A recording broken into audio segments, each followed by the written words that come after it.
So this is a new one, hot off the presses. So if you put a sorceress like this, it doesn't really matter. Actually, I need to hold on. I need to get a player ghost.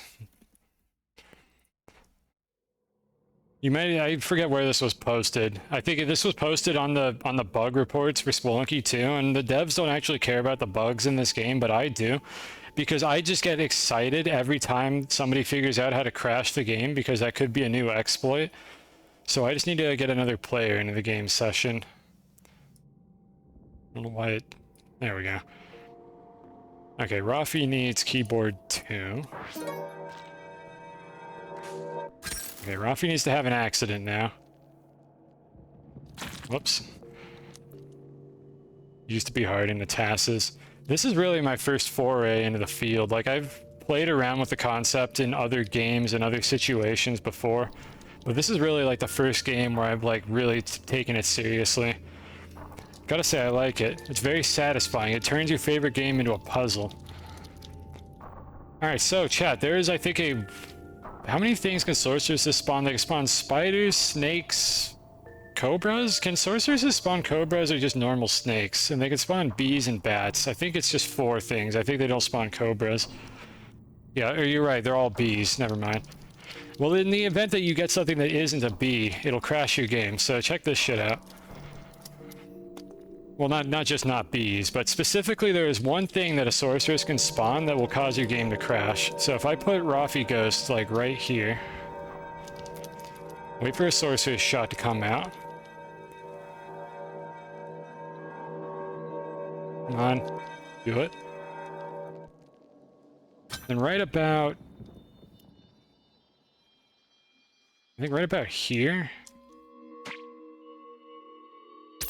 Yep, that was a B. That won't crash. I think Rafi needs to be a little lower as well.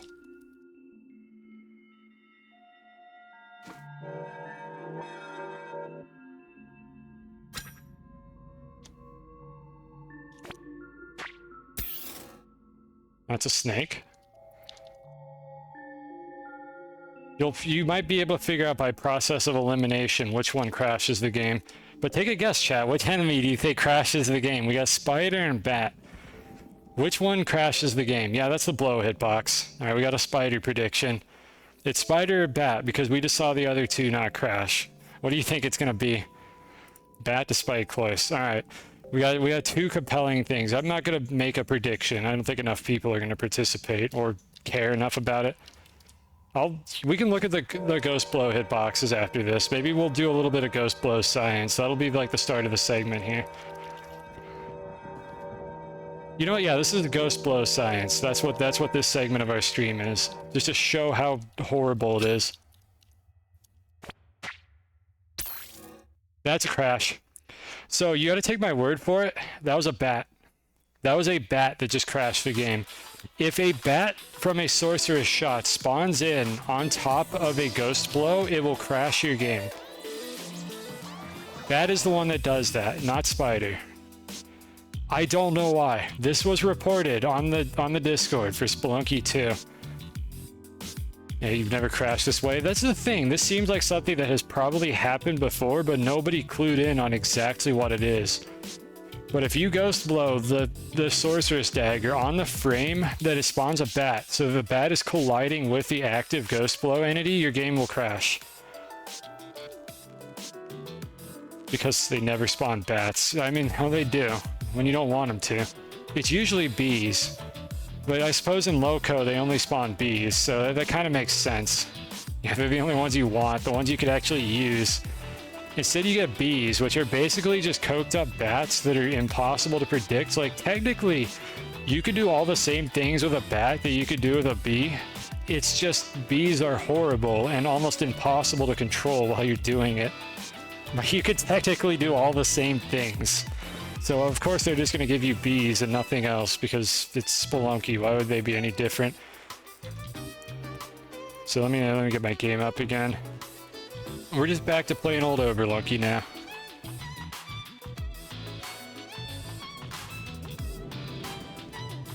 And again, you have to take my word for it. I do have a way to prove that it was a bat during the frame that it spawned, but it's a bat. So it's a 1 in 4 chance if your Ghost Breath is active on top of the spawning in bat.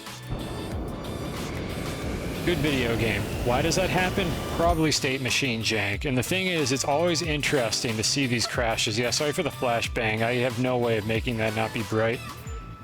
Actually, is that even an image? It might be a white screen with a PNG on top of it. I don't know if you could change the color of that. I don't know if the white background is like fixed into the texture or not. Yeah, technically it's probably possible to fix that, but I'm sorry, just avert your eyes. Does this game even have any crash logs? You sweet summer child.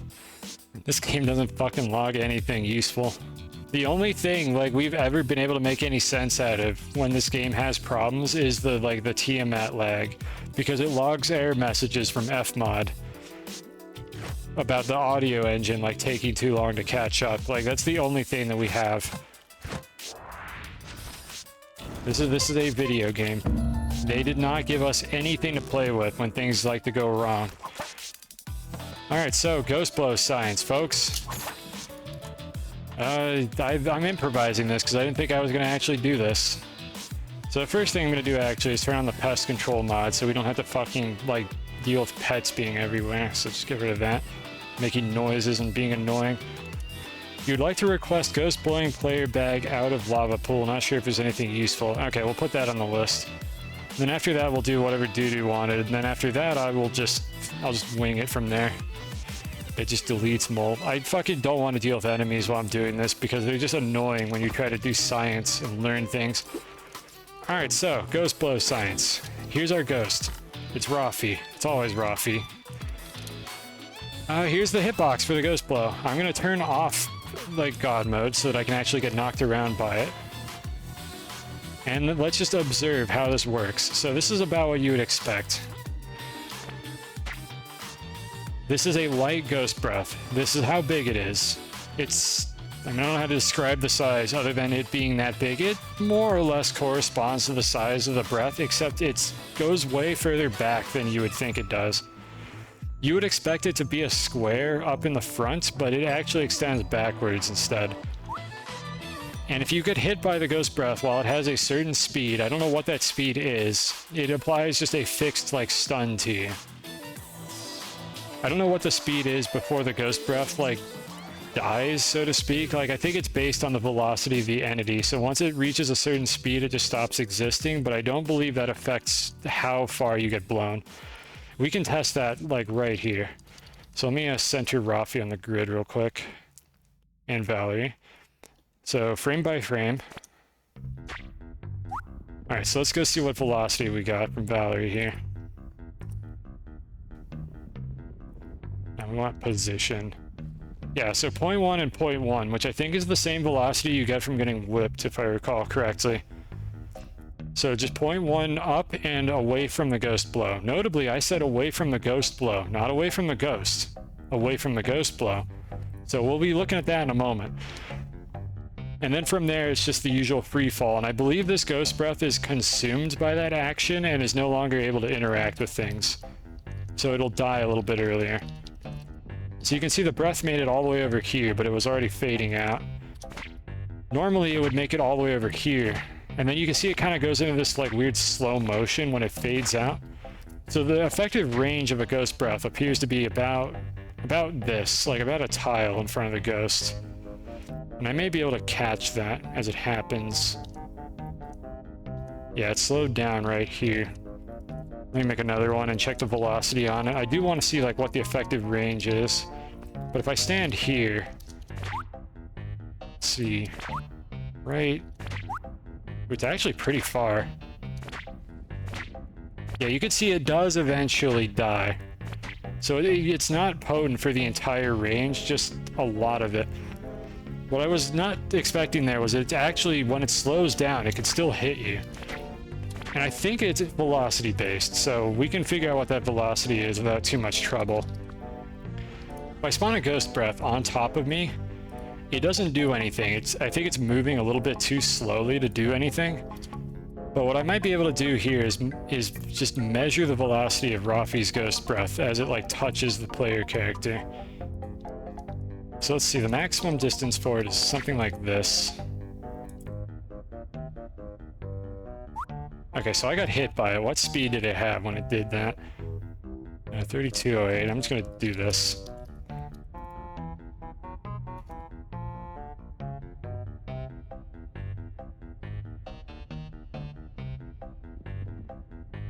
I know how to type, chat, I promise. This item ghost... It was an item, right? It's not an FX entity. Item player ghost breath. How silly of me to confuse it with the normal ghost breath. Item player ghost breath. Get the first one because we know there's one in the level. Get its velocity X. There we go. Yeah, ghost blow can only hit one thing. It's kind of weird looking because sometimes it hits something that you don't expect it to. What I'm trying to figure out now are the conditions for the ghost breath to no longer be able to do anything. So first of all, let's see what speed it gets set to when it hits an entity. That would be a good starting point for this. So let me actually, let me see what it spawns in with. Alright, so it spawns in at 0.28. How much does it lose per frame? That looks like a multiplier. Like, my instincts tell me that's a multiplier. 0.8. So it has a drag coefficient. It's not like a constant deceleration. And I bet if I multiply this by 0.8 again, it'll be the next value. Yeah, 1972. So we can predict what the next value is going to be. Did I say 1792?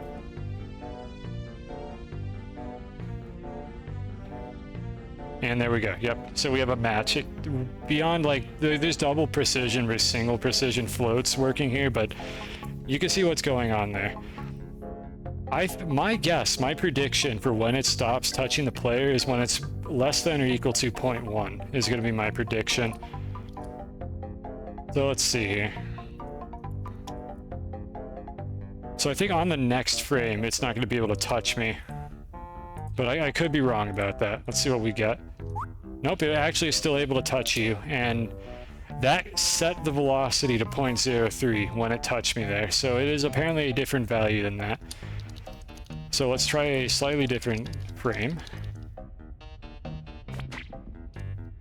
Alright, what do we got?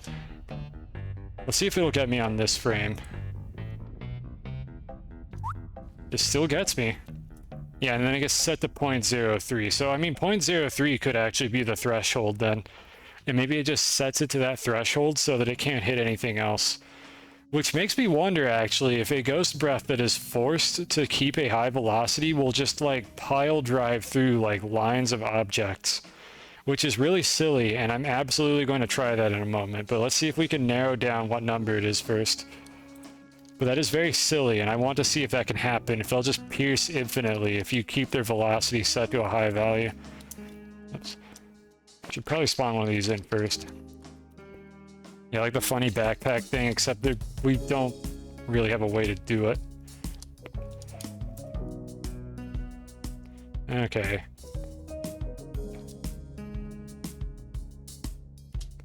Okay, so next frame, I am probably not going to be able to get hit by this. I am able to get hit by it. Really? That still hit me. I wonder if it checks collision before it updates its velocity. Huh. Okay.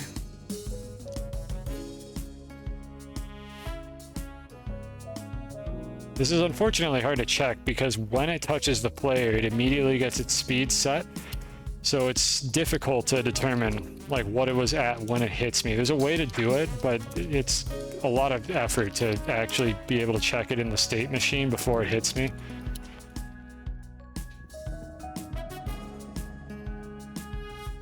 Okay, is that one going to hit me? Surely that is going too slowly to hit me. Yeah, okay, that one did not hit me. So I think what happens is the Ghost Breath first checks whether or not it's overlapping a player, and then it decreases its velocity afterward. That's what it looks like it's doing. Either way, it's an off by one thing. If I needed to get exact mechanics on this, I could go back and figure it out in the state machines, but we have an approximation of how far the range is on a Ghost Breath, which is what I was kind of interested in here.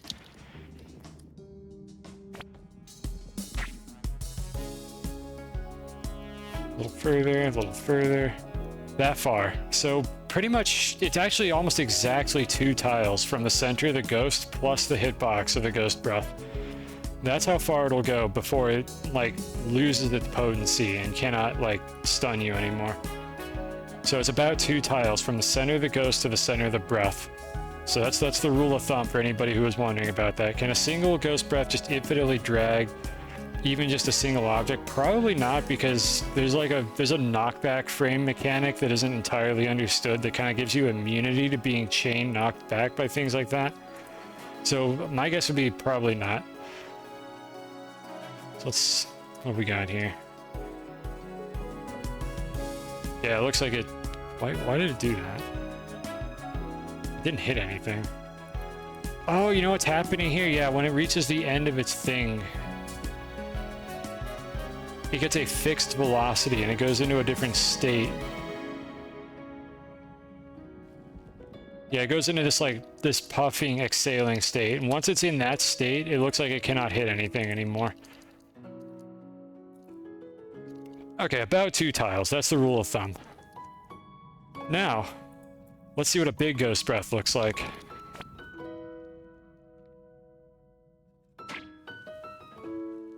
Alright, so hitbox-wise, it's exactly the fucking same, despite the fact that the sprite is just scaled up to be about twice as big, if I had to guess. Is it going faster? Yeah, it is also going considerably faster.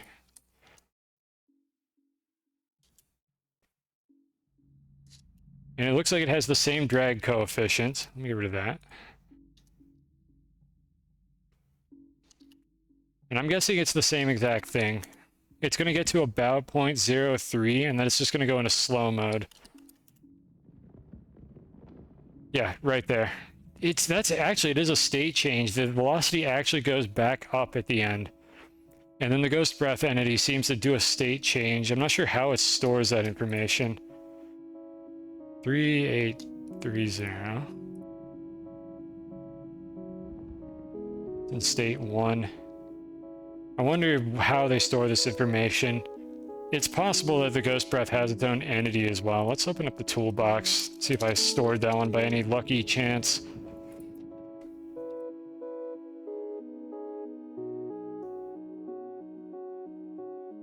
Alright, I don't have a selector for this. I'll just enter manually. Ghost breath. I don't have that entity set up, so bear with me for 1 second while I go check the Overlunky documentation to see if it's actually a different entity or not. Yep, Windows noise. Oh my god, I know Windows, I know. Frost breath, ghost breath. Yeah, it does have a timer on it. Okay, we can actually look at this one. Just give me a second. I'm just adding this to a list. I have this introspection library I made for Overlunky that just has like all the class structure for all these objects, and I just don't have ghost breath in it yet. So I just need to add it real quick. There's nothing to show on stream. I do not have a setup to be able to actually show this. It's on my very long to-do list, but I don't plan on doing programming streams anytime soon, so I've just never gotten around to doing it. Because it's a hassle. I have a lot of limited real estate on my screen, so I don't have an easy way to do like programming streams without spending half of it just tabbing out of Windows, trying to see everything that I want to do. Right. Ghost breath is a projectile, which has a couple fields. I hope I have projectile on my list. I think I do. At some point, I might look into whether this can be exposed in Overlunky itself. Like, you can just, like, query the class structure and what the fields are for a particular entity, because that would be very useful for me and literally nobody else. But I would use it. And that might just be important enough for me to try to add it at some point. Alright, projectile. We got timer, and there's a boolean for whether or not it's a big ghost breath. Thank fuck they didn't use the size of the sprite to determine that. Because they've used the transparency of sprites for some game mechanics, like Witch Doctor skulls. are like you only die to the witch, or rather you only get cursed by a witch doctor's skull if it has a full transparency, or rather full opacity. If it's fading in, they literally use the variable for the transparency of the skull to decide if you're able to get touched by it or not, which works, but it's gross because it's muddling up the UI and the actual like game mechanics by sharing a variable. It's something that you think is fine initially, and then it turns out to not be a good idea, like in the future. Looks like I don't have projectile, so I need to add that later. But I mean, they shipped this game and they never plan on changing it, so you know what, maybe I'm the one who's foolish for thinking that it's a bad idea, because clearly they got away with it. There's a couple other entities I think that work the same way. I don't remember what they are. Somebody might know them off the top of their head. I think the ghost used to work that way as well. There could be others. Let's see. Alright, we got projectile. I unfortunately had to add projectile to my list. But if this worked correctly and I didn't screw it up, then I'm going to refresh this script and then it's just magically going to work.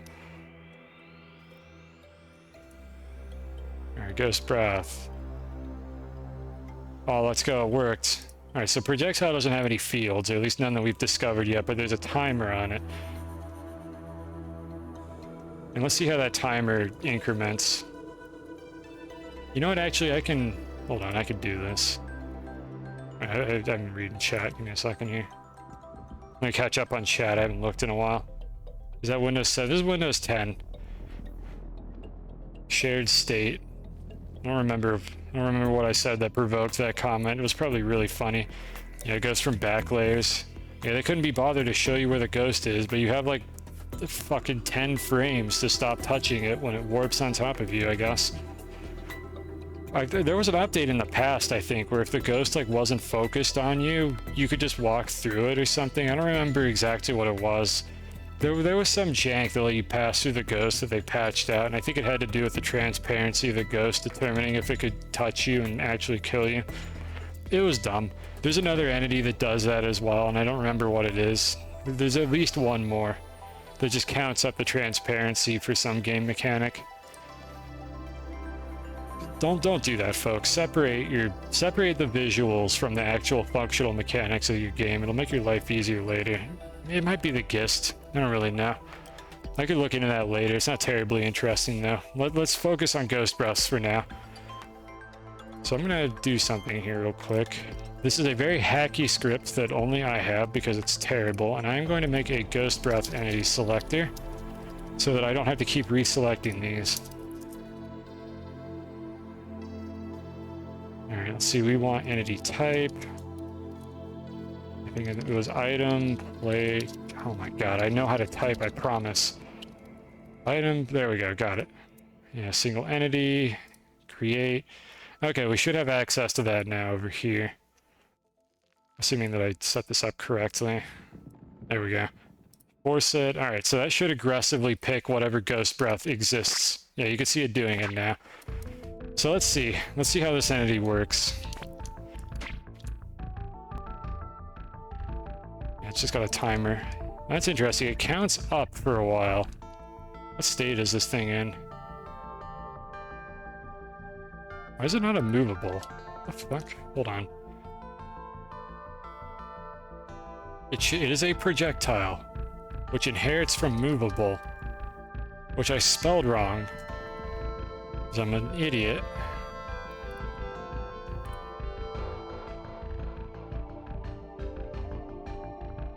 This is it for sure, chat. This one's gonna work. Where's my selector gone? I saved it. Oh my fucking god.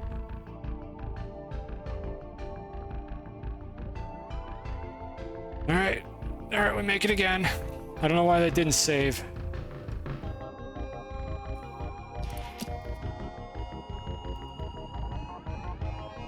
Ghost breath. Name. Ghost breath. Selector type. Entity type. Item. Layer ghost. Breath. Create. I hope it saves this time, because I don't know why it didn't last time. Maybe I might have saved the wrong script. Just do it again. 1,000 more times. There we go. We're definitely not going to lose it now. Pick selector. Force, there we go. All right, now we have the full thing, so I can see what state it's in.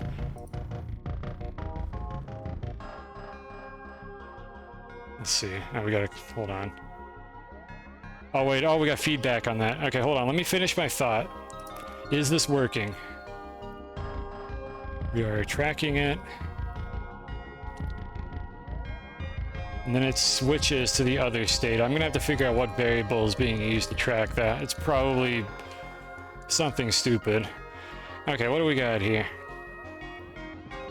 Okay, the Lua binding, we can't show the meta table of base classes, but that's in theory all you need. Just entry P in console, for example, shows all fields in player, but only in that class, not movable entity. That's the problem that I was running into. Because I think there is a way to iterate this structure right here, but I couldn't get the base classes. So I wasn't able to show everything, and I would have had to like just hard code base classes that didn't have any entity with them. I mean, the other problem was, let's pretend I don't have a player. I have no way of knowing what fields are in the player entity until I have a player in my game to query it. That was the other problem that I was having when I tried to do this. No, what I was thinking of was I wonder if we could hijack that script that generates the documentation and have that also like construct a Lua object that you could query.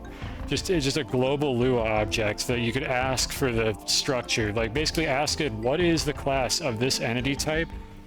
And then like, what is the hierarchy of that class?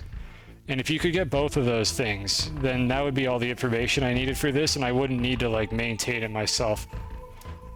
But that's a me thing, because I think I might be one of the only people that has ever actually needed that feature, so I haven't even bothered like asking for it like directly, because I know that it's such a niche thing.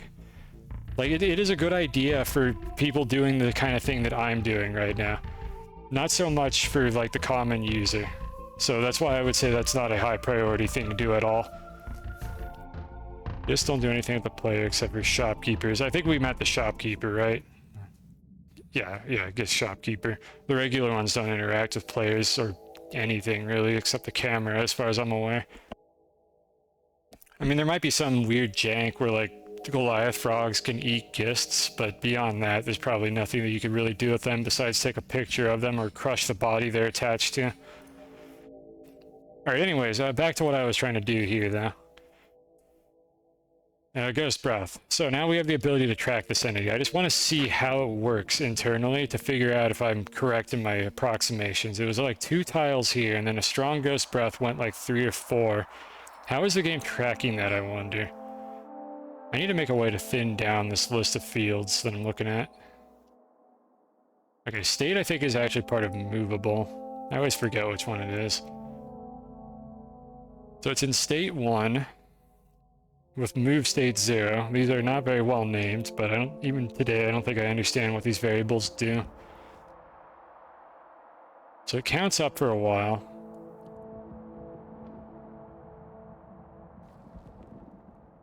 Okay, I think it just flipped over to the other one. I didn't see anything obviously change.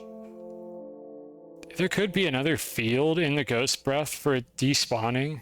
I'm not actually sure how it's tracking that. I'm not sure if I care enough to like dig into this like super deeply.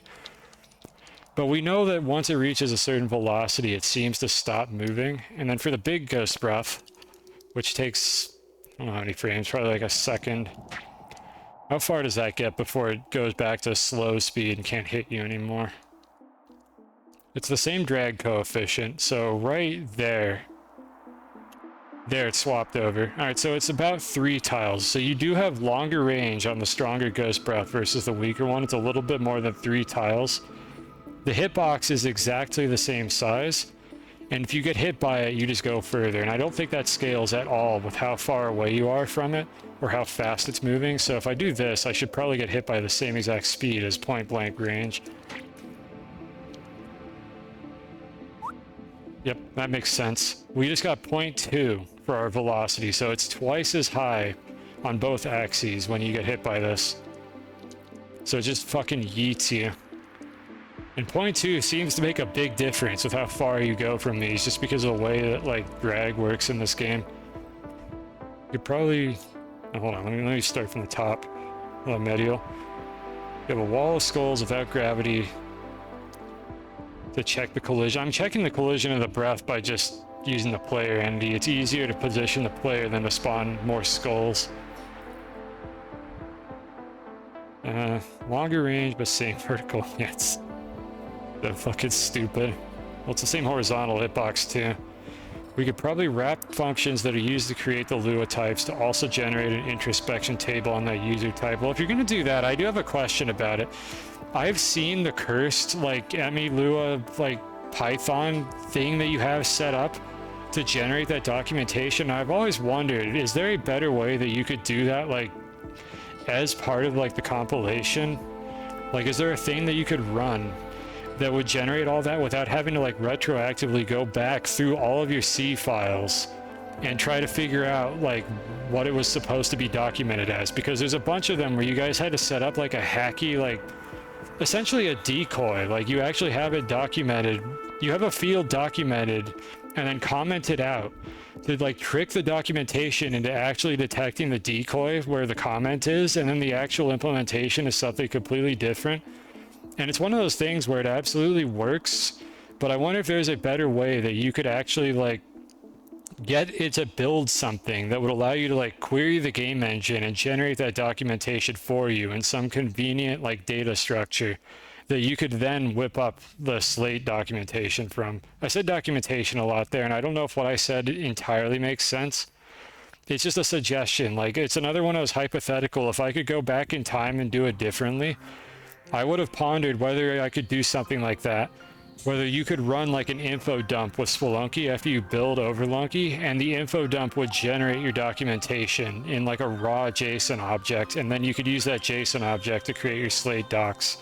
And you could also use that JSON object to generate like Lua objects that you could query at runtime in the script API, and you would kind of like knock out two birds with one stone there by just having that in memory. That said, I don't know if that's like practical to do it like that. And this would obviously only work for like the Lua side of things, because I don't think you can like look at your compiled C code and infer any of that information from it. But I don't know, I'm just speculating on ways that you could have done it differently. In any case, if I didn't have to write an introspection library, that would be cool, but I understand if you don't want to do that, because I have already asked for a million things that only I ever use. So I appreciate anything that you do bother to do for me. Maybe there's somebody else in the community that would like it. Oh, that's a classic. The Python script was supposed to be a temporary thing you made in an hour. And it's still here fucking 3 years later. That is a software developer classic right there. You make a shitty like temporary setup for something and that you'll come back to later. And then people, instead of making a better one, they start like iterating on it. And next thing you know, you can't remove it anymore. I literally had that when I had a job. We had that situation where we would have like crusty temporary scripts to do things on our servers. And instead of writing a better solution for it, we just kept like increasing the complexity of the crusty temporary setup to the point where it was just impractical to fix it. And it was a pain in the ass to add anything to it. The Python thing seems to work at least reasonably well. So like it's not the worst thing ever. You could do it in GitHub Runner as well. Yeah, that is true, I guess. You don't need somebody to manually generate it. So I have to wonder if you could potentially, I don't know, are you able to build a file, like build a C project in GitHub and then run it? Like not Spelunky specifically, but like have like a sub module or something that you could compile separately and run it to generate that documentation without the part that needs to actually like integrate with Spelunky. Again, I'm a bit of an amateur at this stuff, so what I might be saying may not be practical or possible at all. So take everything I say with a extremely large grain of salt, because I'm like a Java baby, and I did all my work in Java, so I did not have to deal with the intricacies of like a compiled programming language. Because in Java, you don't have to deal with any of this shit. Like that's just not how it works. Like Java's got like introspection out the wazoo. If you want to do that, you can just do it because it's just baked into the intermediate language. So it's a different beast from C++, where you like cannot look back at any of that stuff if you don't set it up ahead of time. Get a C preprocessor to spit out comments. I mean, maybe. Yeah, I guess if you could get a preprocessor. I know even less about like how you would do that to get it to like generate documentation for you during that phase. Anyways, I missed a couple things here. Hold on, let me scroll back up. Does holding a directional clamp the horizontal? That's actually a good question. If a slow, strong blow. I'm guessing no, but I'm curious. We're going to try that in a moment here. So the other thing I want to test before I try that is, do I get the same exact velocity at point blank range? And the answer is almost certainly yes.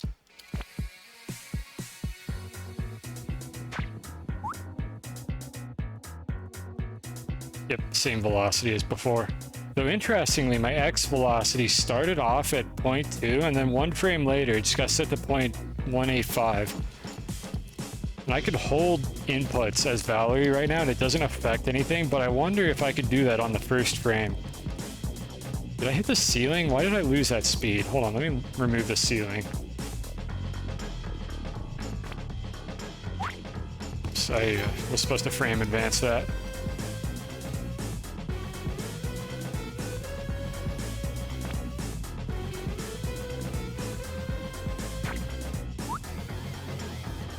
Yeah, it immediately loses it. I wonder if it's because I'm touching the ground on that first frame, so I immediately get one frame of ground drag, and then I get knocked up into the air. I bet that's what's happening. I think if I do this while I'm airborne, I'll keep the full speed. It should be easy enough to test.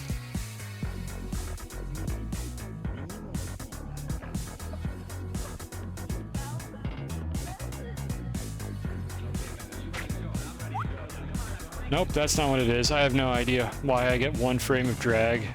Let's try the walking thing. Maybe that'll give us a bit of insight into what's going on here. What am I using to control both players' keyboard, regrettably enough? I don't want to talk about my keyboard controls. They're upsetting, to say the least. So to summarize it for you, Rafi's controls are Y, G, H, J. And then like all the other buttons around it are just various inputs that I have to remember. It's horrible and I don't like it. But it's easier than having to like fumble a controller when I'm trying to do multiple inputs on a live stream. So I make do with what I got. Alright, let's try to hold an input and see if this affects it in any way. So I'm going to be walking to the right when I do this ghost blow.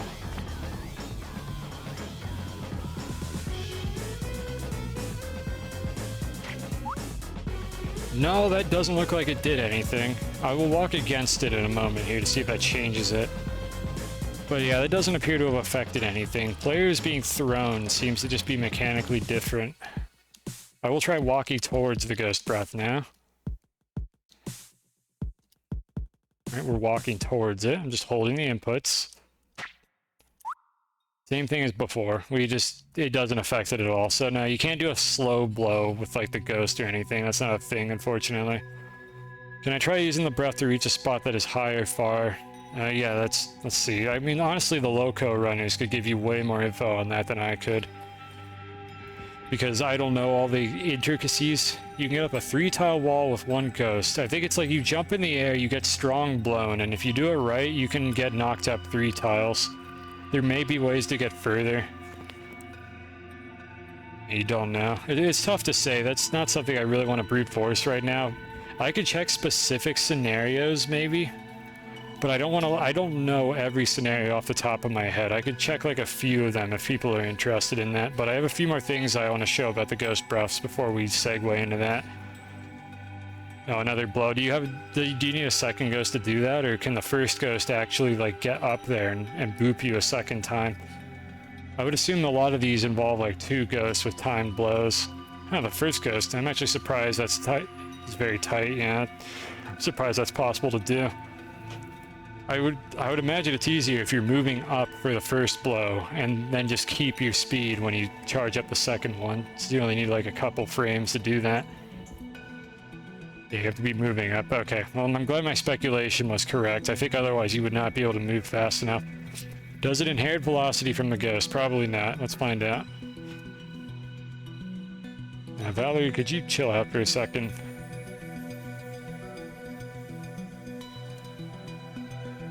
Alright, so I'm gonna just move up, and I'm gonna move backwards. Actually, let's do a basic measurement first. What is the default speed? Alright, default speed for the Ghost Breath is 0.28, and that's 0. It's hard to see this. This is basically 0. I don't know why it has any velocity at all. I wonder actually, is it because I was moving slightly when I blew it? No, it's just, I don't know why that's what it calculates to, but that's basically 0.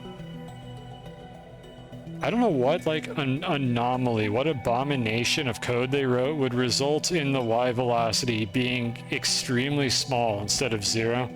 They must be calculating this from something else. Or, like, I mean, I don't know what else they would be doing, actually. Or they give it, or this is like a shitty hack because they were having some problem with it not having any vertical speed. Maybe they entered an angle for it. Well, this would be 0. This is the one that I would expect to calculate to 0. Like sine of 0 degrees for an entity facing right is just 0.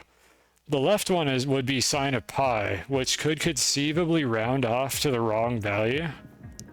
If that's how they're calculating it. They shouldn't be doing that because there's no such thing as an angle for a Ghost Breath. It's not a bad theory, but it doesn't make any sense for it to be doing that when they're facing to the right.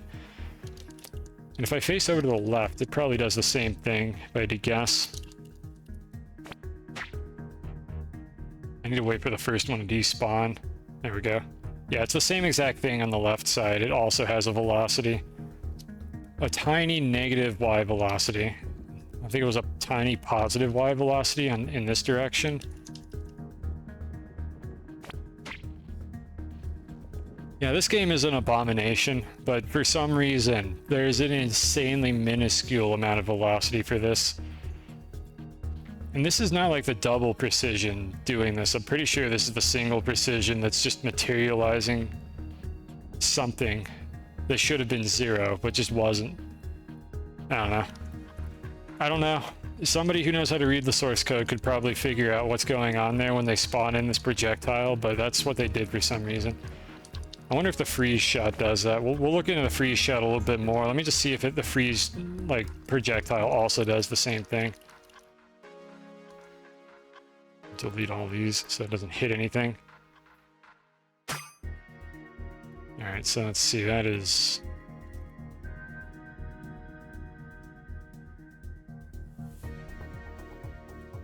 Yeah, the freeze shot did the same exact thing. With a slightly different number. I don't know. I don't know, dude. It's probably like picking an angle and there's just some loss of precision along the way for how they do it. Starts inside the ghost. Does it? I mean, this is... The first frame of the freeze can't hit anything. I think this is the frame that would collide with something. But I don't know, actually. I wonder if it can hit something behind it. I don't know when the freeze ray shot processes what it's going to collide with. I think most entities will move first and then process collision, I think is usually how it works. So the freeze ray shot would spawn on the face of the ghost, move forward, and then potentially freeze something. Freeze shot cannot reverse blow. I mean, it doesn't blow. We're gonna talk about reverse blows in a moment here. Let's see, did I touch up on what I wanted to? I wanted to see if it inherited velocity. That's what I was trying to test. So our baseline is 0.28 and basically nothing. So if I have the ghost moving while I do that,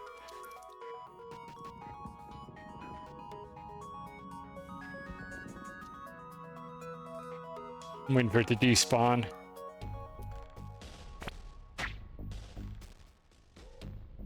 Same thing. So ghosts do not, there's no inheritance on the velocity for ghost blows. It just spawns it in front of the ghost, and then you can see here, the ghost just keeps moving.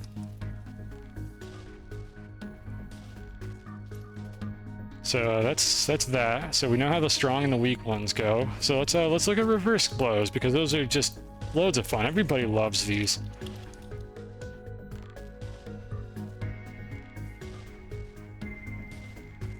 Alright, so right there. Alright, so if you were like an aspiring software developer and you were programming this feature, you would probably have the intelligence to check the facing direction of the ghost blow and say, oh, this should knock things to the right because it is moving to the right. But that is not how the developers of this game programmed it.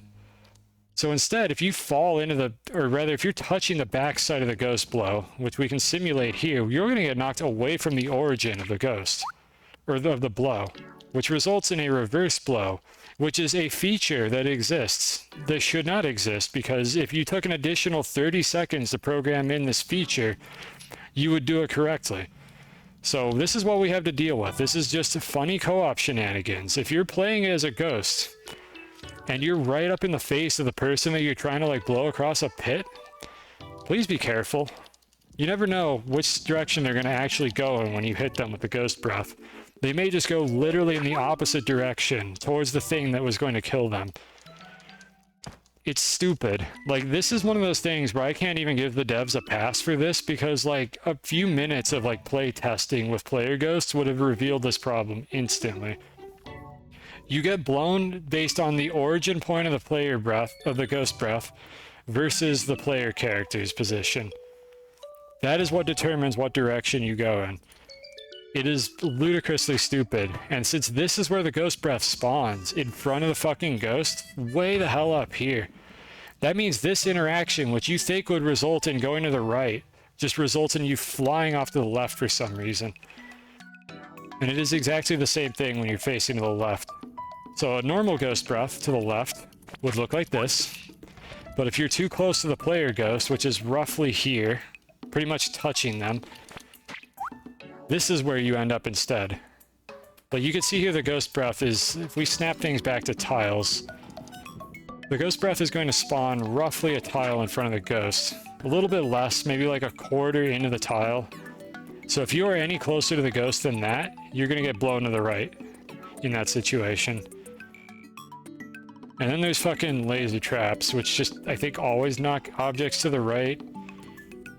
It's baffling. I don't understand it. I don't know why these kind of things just never got fixed, but I don't know how this works in HD either, for that matter. I wouldn't even be surprised if the same bug existed in Spelunky HD, and they just never fixed it there either.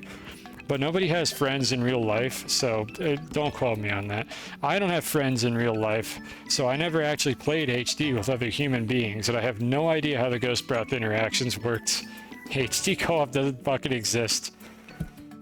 It was probably bad, maybe in its own special way.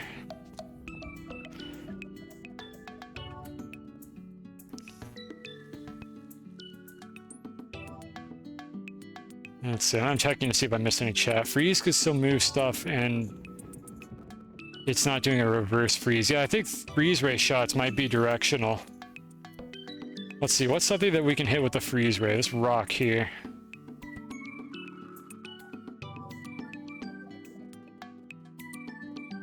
Alright, so normally you would expect this rock to go to the left if it's in this position.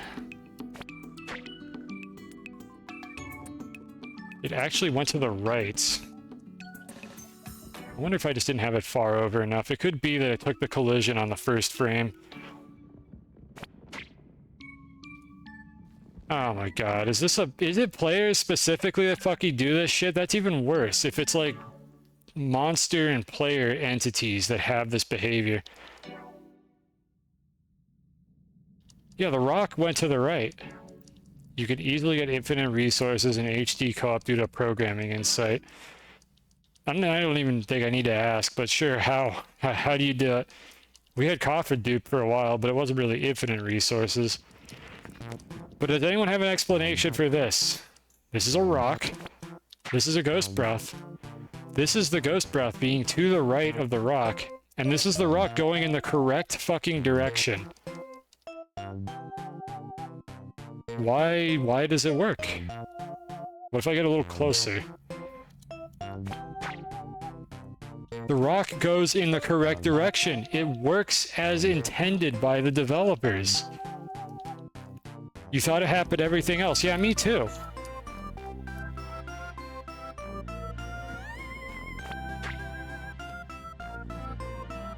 They tested with rocks.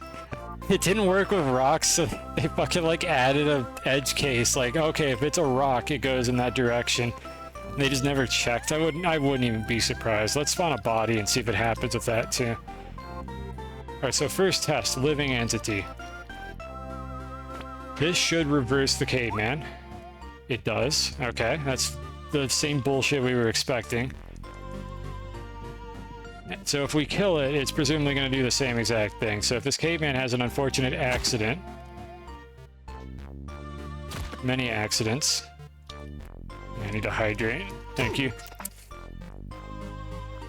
How close does the ghost need to reverse blow? About this close. About there. That'll reverse blow. Pretty much if your character sprite is touching the ghost, you're gonna get reverse blown. Like right about there. That's where the origin of the ghost breath is, and that's where the origin of the player is. So that'll give you a reverse. So if you're touching the ghost, you're in the danger zone. That's pretty much the visual aid I would use for it. Obviously your results may vary with skins.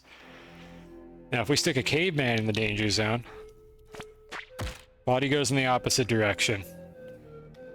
There's a different check. There's like different collision, a different mechanic being used for this.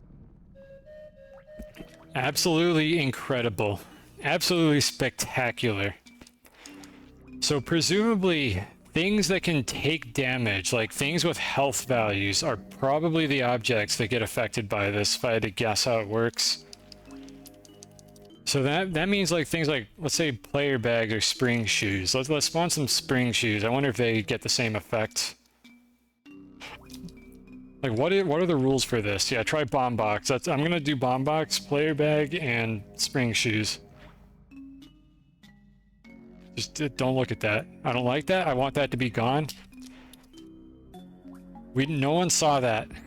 Spring shoes. All right, so do these get a reverse blow?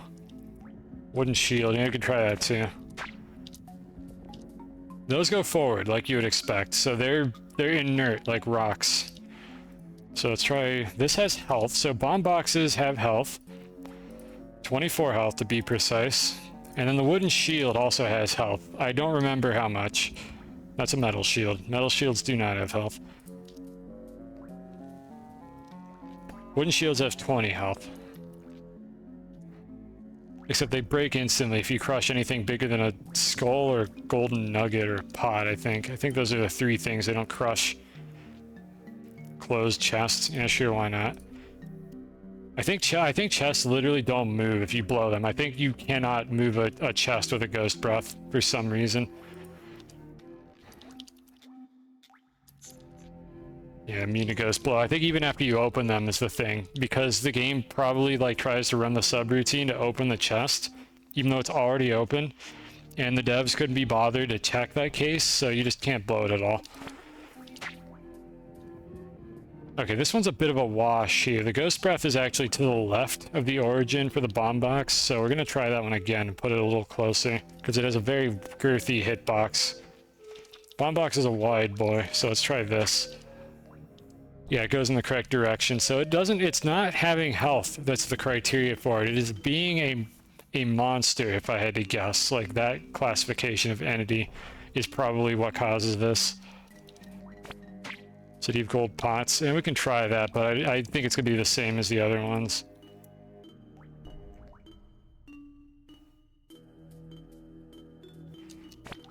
I'm not going to check every entity with health, because I think at this point we have a reasonably consistent pattern here.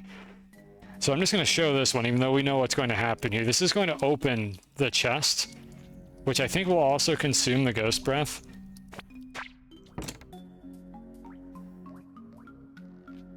And it just spawns all the gems.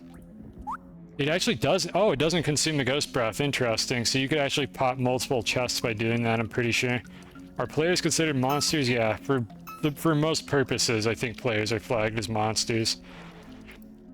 I'm not sure if we know that monster was the actual, like, name of the variable. I think that's just what it's documented as in Overlunky. Yeah, so for some reason, there we go. It hit one of the gems. I think it hit the sapphire. But you saw that ghost breath actually penetrated several of the chests before one of the gems touched it, and that's what killed it.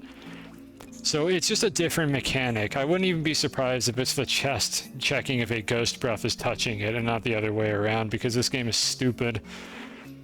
And then after that, you can't actually, like, blow these at all. They just don't move.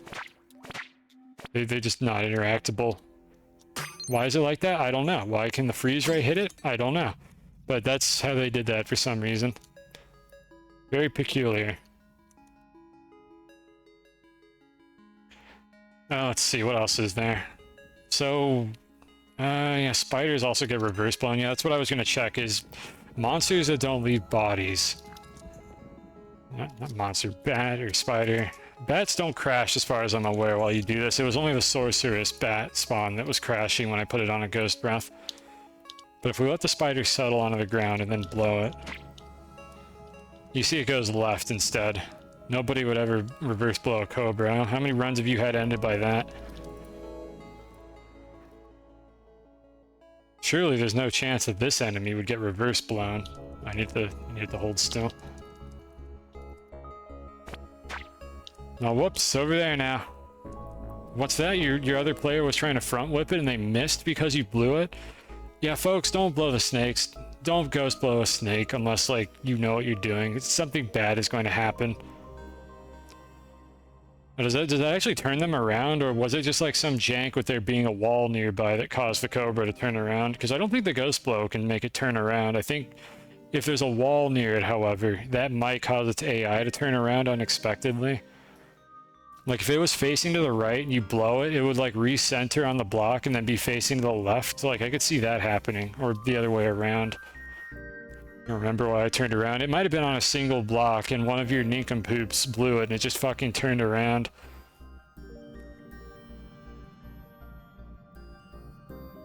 See, Cobra has never been an issue. Some weird stuff with it turning around. Okay, you're talking about the same thing. Can it blow fire from Ladybug or Rock Dog? Probably not. I don't think those two entities interact with each other.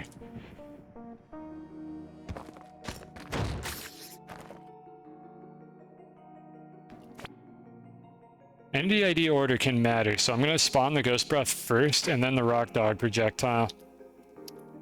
Yeah, it looks like we got a nothing burger out of that. They didn't interact with each other at all, so I don't think I need to check the other way around. I'll do it anyways. So Rock Dog first. Yeah, nothing happens. They just don't touch each other. I have no reason to believe the firebugs are any different, but let's just do it anyways. Full and blocks. I forget, does this autofill a chain? No, it does not. I have to spawn the chain myself. Spawning firebugs on chains is a fucking pain in the ass. I think there's a command to do this, but I don't remember what it is.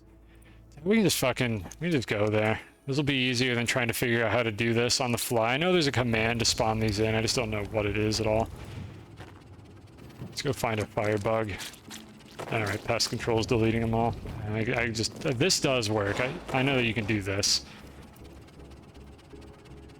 And they'll actually attach to it correctly. So let's go find Rafu, I think is... There he is. Come here, buddy. Alright, now just wait for this asshole to spawn fire. There it goes. See if we can spot, like, anything of interest happening when I do this.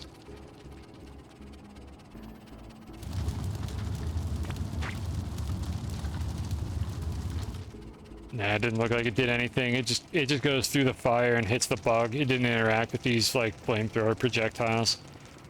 Yeah, time to wait at least 75 frames. That's not too bad. Row, chain, and blocks. Like the underscores on that. Just to make sure that actually works. I'm gonna guess what the syntax is on this without knowing because I'm a dumbass. So I'm gonna guess that it is 20 for the coordinates, and then probably the front layer, and we're just going to type that in and see what happens. Documentation unclear. Doesn't work. Let me actually check what it is.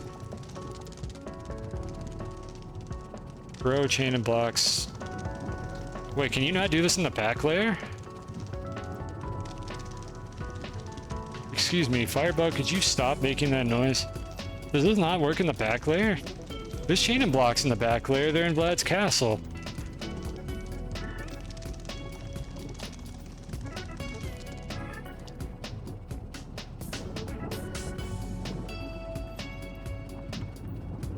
Just run it without params. What was that gonna do? True. Look, I'm obviously not understanding what you're fucking telling me to do right now. Did that do something? Oh, there it goes. I tried to delete the chain, it crashed my game. Spawn a ceiling block and then run the command. Okay, alright. Alright. At least it wasn't false. Alright, well, I fucking crashed my game trying to delete the chain to do exactly that. That apparently is not a safe entity to remove. Oh, Spelunky.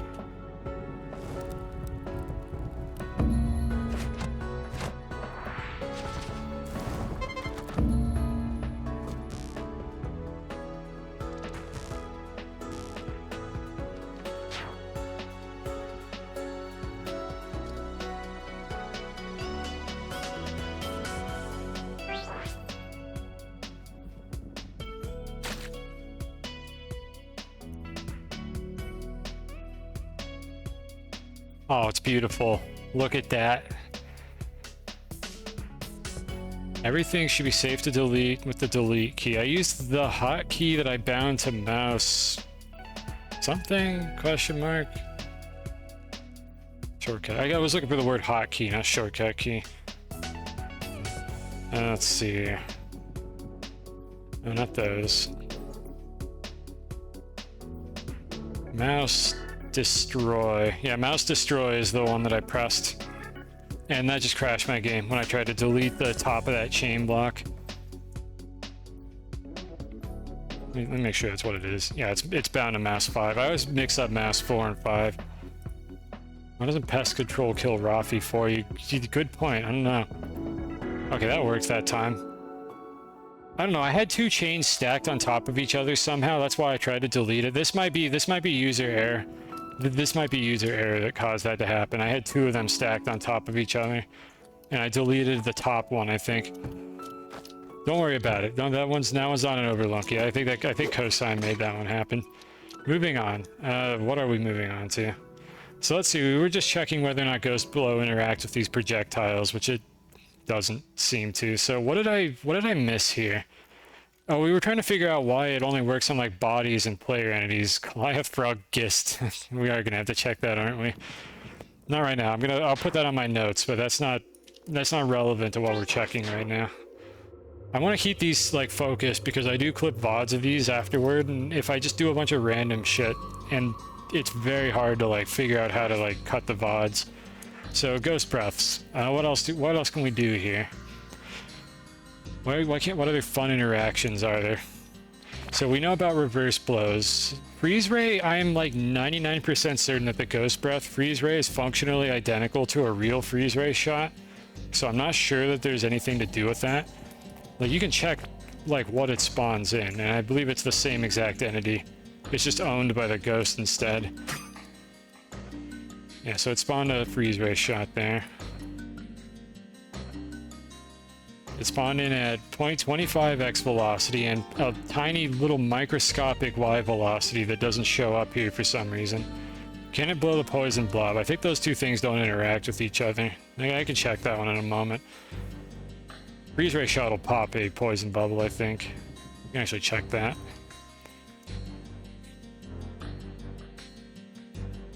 Acid bubble, not poison bubble, acid bubble, folks. You know why it's probably called acid bubble? Because the worm was probably in this game during development and they cut it for some reason. Oh, grid snap is on. Yeah, the freeze ray shot does pop acid bubbles.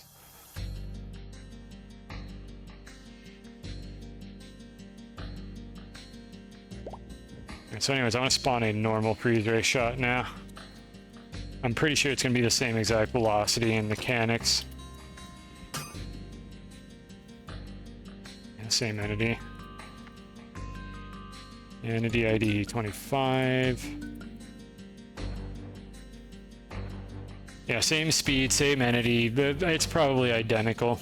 I can't think why it would be anything different. As far as I'm aware, they do go the same distance. I can check that as well, just in case there's a range distance on them.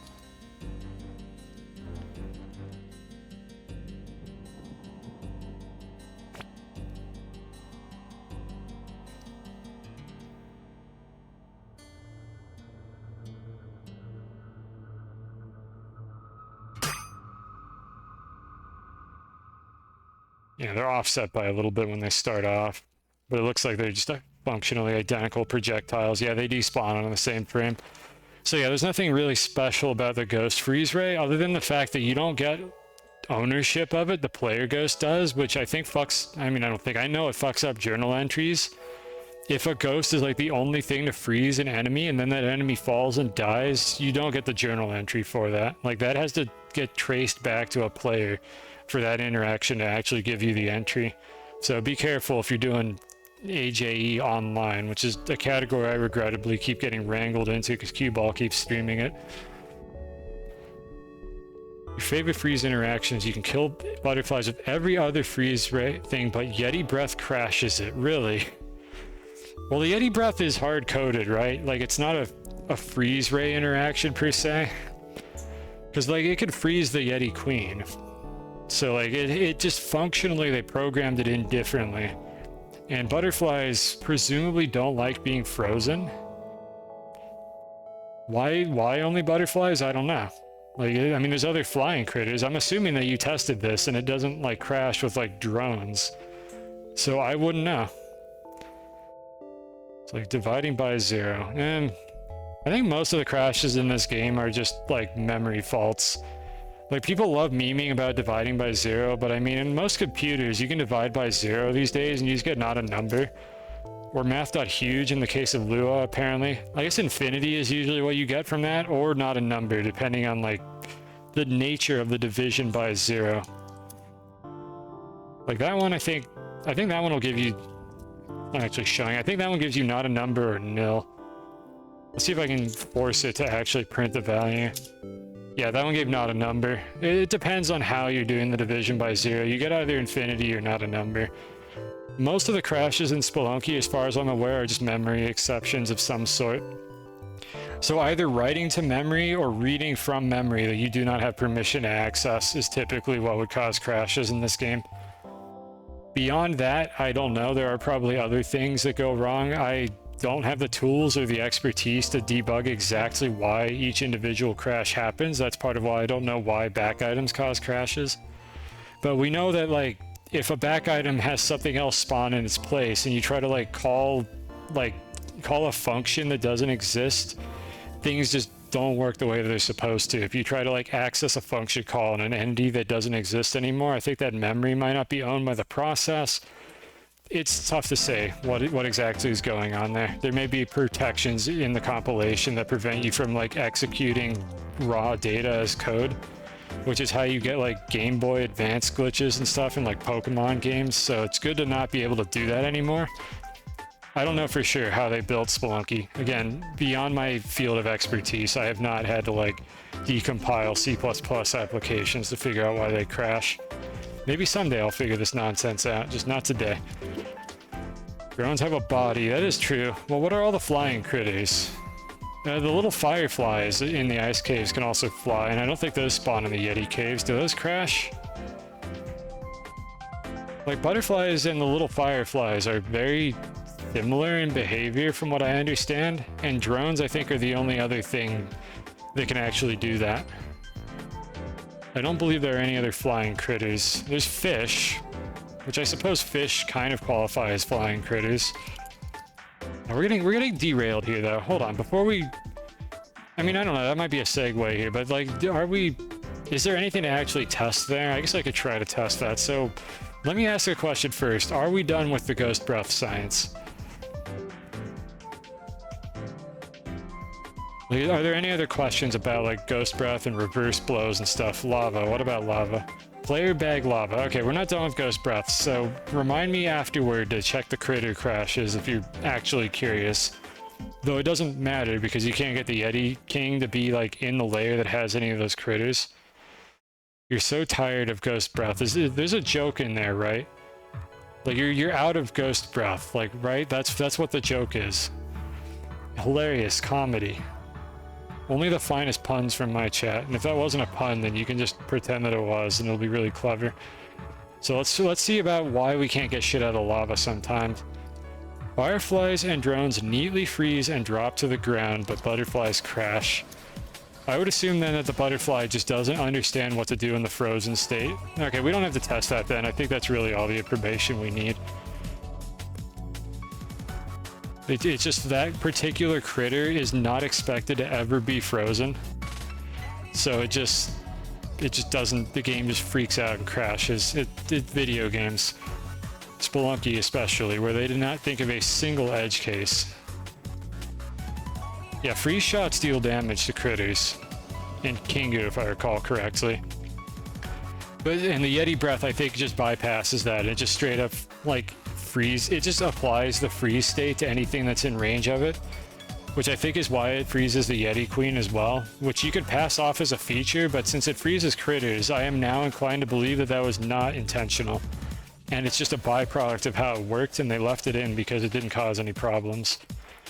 But it probably just freezes like literally anything that is eligible to be frozen, and that includes things they didn't test, like butterflies. So, player bag and lava.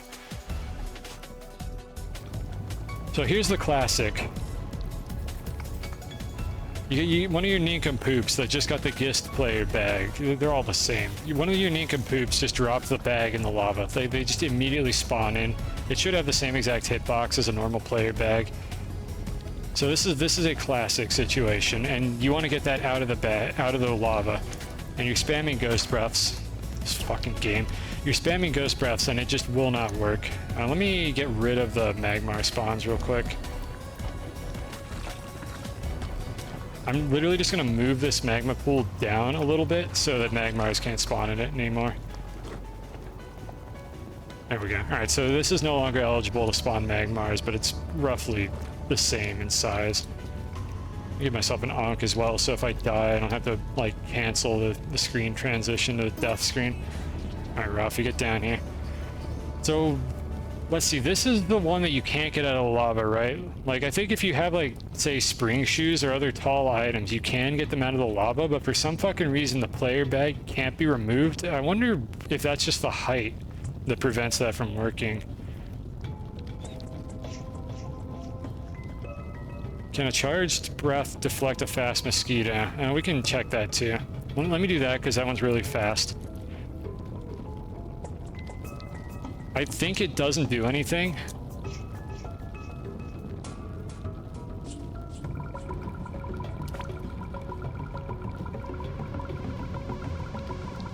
So this is going to be a weak breath.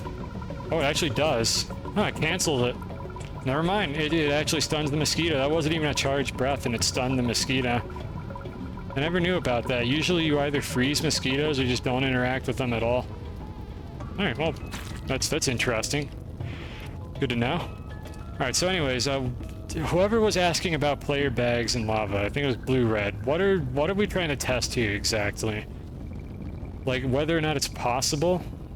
Or like why it isn't possible, because I think it's not possible or it's insanely difficult because of the smaller hitbox of the player bag. Feels inconsistent, or there's different physics. So we have a few items that we could try here. Spectacles are another one. Let me do this. Also make some more room here so the lava doesn't kill me. I'm just waiting for it to settle. So here are 3 common items. A short item, a tall, like, pickup item, and then a player bag.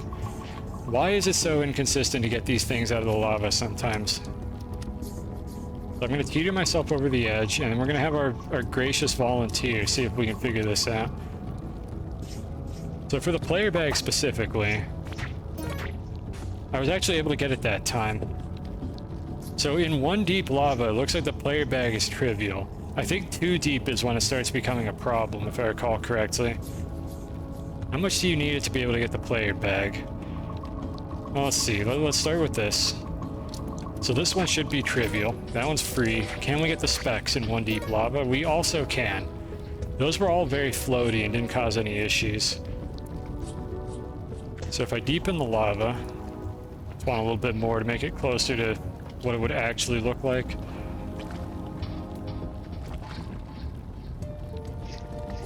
I'm going to turn on the hitbox for the little lava entities as well. There we go. Okay, so this is a pretty typical looking lava pit, I think. Something around this. Not quite enough to kill you if you, like, step into it. Naturally spawned lava shouldn't be any functionally different. Like, I would be astonished if there's any difference between the two. If we start noticing anomalies, we'll try it with naturally spawned lava, but I don't think that's going to be the case. Alright, so we'll try the same items again. Spectacles, player bag, and spring shoes. It is very hard to see what is going on in here. Let me select the item that I'm interacting with. It's green. It'll be a little easier to see it now. This is too much lava. Okay, fine. There we go. That's a little bit closer to normal. There are cases in 1 deep where you get into a cycle that seems to just not work. Yeah, I don't know. This might be getting into the realm of liquid physics, which I don't understand terribly well. I think we just saw it there. I think we saw the thing where it, like, deflects when it gets to the top of the lava pool and just suddenly refuses to do anything. That is probably what people are talking about, because that's the thing I've seen happen before.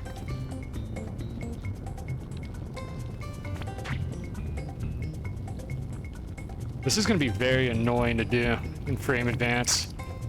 Well, let's see if we can figure out what's going on here.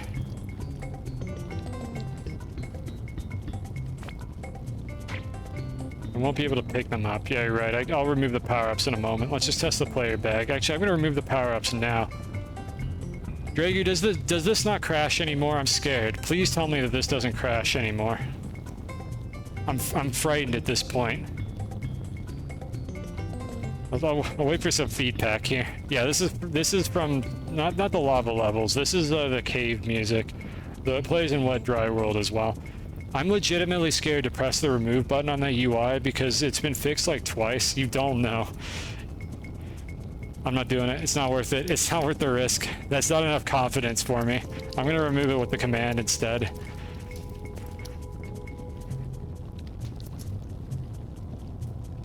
We have too much going in this run. Power up. Item power up. Item power up. Spring shoes. And the spectacles. Specs. There we go. Alright, so we no longer have those power-ups, so we can pick them up again. Alright, so where's our player bag? It is right here. I want to observe what is going on with the position of this entity, because I don't understand why they, like, deflect when they get to the top of the lava. Well, spring shoes. Isn't it literally called spring shoes in the UI? I mean, I'm not sure what better name you could give them, honestly. I mean, yeah, they're all, like, technical, fancy looking now, because they use, like, the bounce pad effect, but I'm not sure what else you would call them, really. Maybe, like, jump shoes would be the only other thing I could think of. But yeah, they kept the name. It's not the only thing that I think held over from Spelunky HD. There's something that's called Yama in this game. I don't remember what it is. I can actually check real quick. Yeah, there it is, like Yama platform. Yama, I think Eggplant King is Yama, so they just copied that name over. Spoiler alert, by the way, Yama is the Eggplant King in Spelunky too. Sorry to ruin that for everybody. But he's not called Yama in this game. I'm pretty sure he's just called the Eggplant King. Alright, so what's going on with the velocity on this thing? Alright, so it got knocked up. Very little, by the way. You'll notice that it's getting, like, fuck all for speed while it's in the lava here.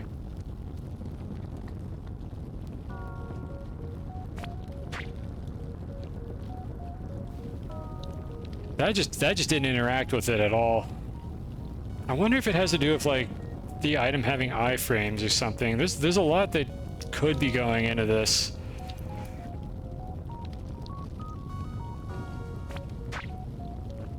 Alright, so I was able to bump it there.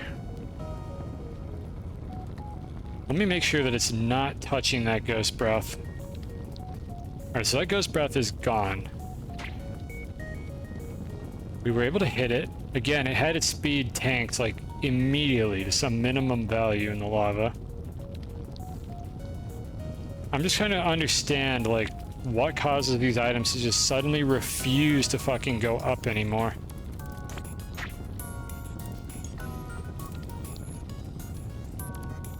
Because I can re-blow right now and hit it a second time. But I don't know if it's iframes. I could check the variable for the iframes from this, because I think it's one of the unexposed variables in Spelunky.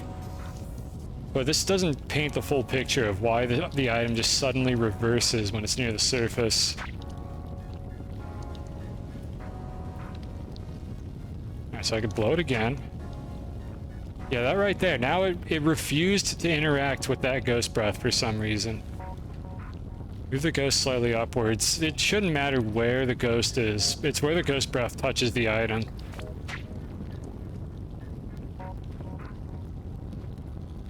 You'll see if I do like frame perfect ghost blows here. Yeah, right there. That shit right there. The item like went up a little bit and then was like, nah.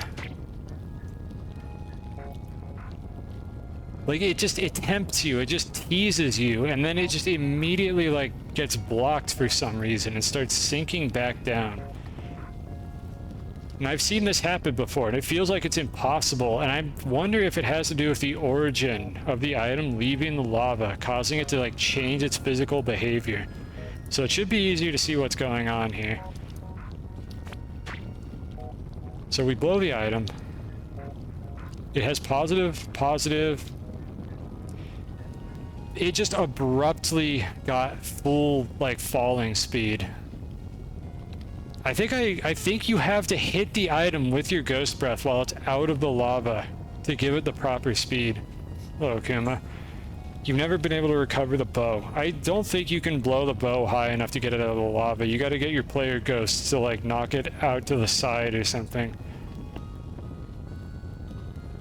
Like, the bag becomes invincible. We don't know if that's even what it is. I think there are some iframes on the bag, but that's not the reason why you're unable to get it out of the lava. It's because of the height of the origin point on the bag, which is not only above the center of the bag, but since the bag is smaller in general, the second it gets out of the lava, it gets regular falling speed. And that just tanks it. It just suddenly is falling at full speed when that happens. And the way the ghost breath works, I don't think it's possible to have another one hit it, like, right as it gets out of the lava. Maybe with some frame precision. So let's try to plan something out here. There might be a way to do this. So if I blow it now, right as it crosses this boundary, where is it going to be? Can I hit it with another ghost breath right as it goes across? That one did not make it high enough, so we're going to do it a little bit higher up. We're going to hit it with a ghost breath right now.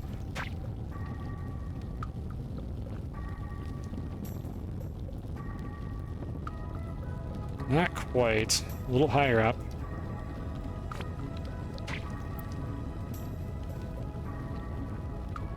And then if I were to smack it with another one, I actually can't do it again yet. Yeah, this is looking rough. Let's try higher. If you had a second ghost, you could potentially get it out right there. Man, it was out for such a small amount of time though. Like, this is such a tight window. And these are like frame perfect ghost blows that I'm doing here. I'm waiting for the frame that the ghost attack is finished and then charging a new one. That one got eaten. That one wouldn't even like collide with it.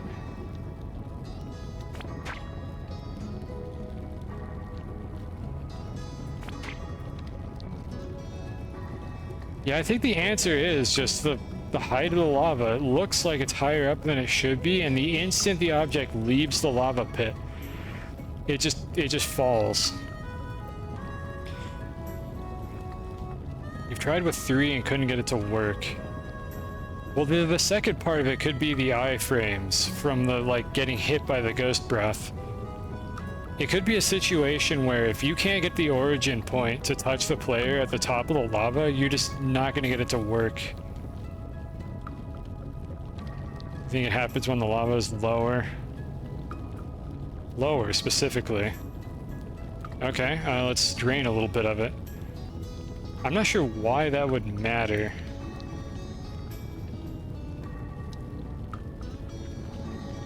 Okay, so you mean something like this.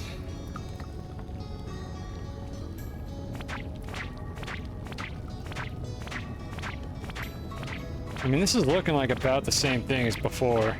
You'll see that it gets up to the top of the lava, and then it's just gone. It just falls immediately. If you could hit it with a ghost breath while it's above the lava, you could get it to come out, but there we go, finally. I don't know. Was I able to get that out? I was just spamming there. Was I able to get that out of the lava because the lava was lower? Maybe there's something to do with the physics engine for the lava, like, detection. Let's spawn another player bag.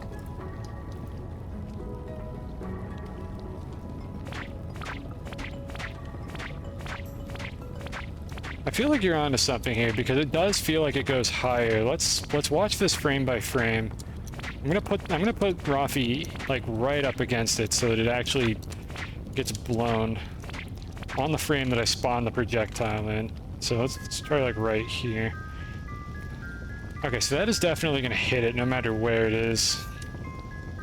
Alright, 8392.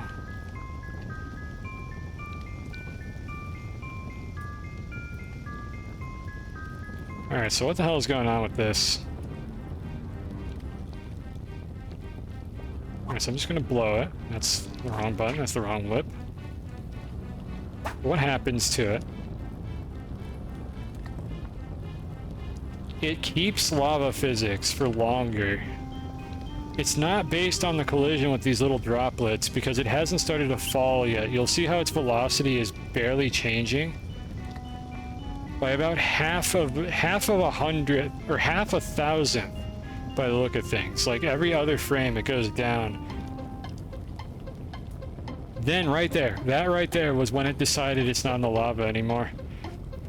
Does anybody know, like, how exactly this kind of collision check works? I don't think anybody has figured this out, so I might not be able to answer this question because I don't think we know exactly what constitutes being in a liquid in this game.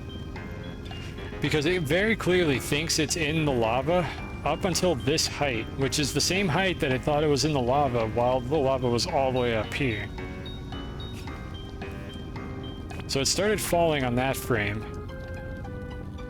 So what that probably means is I can hit it while it's not at a high falling speed. So I'm going to let it go back into the lava. And I'm going to blow it. So it should stay like this. Do I have time to blow it again? No, I did that too soon. I think it failed the collision check because it probably had iframes. I might need to wait an extra frame between ghost blows. Let me move Rafi a little closer so this feels more consistent.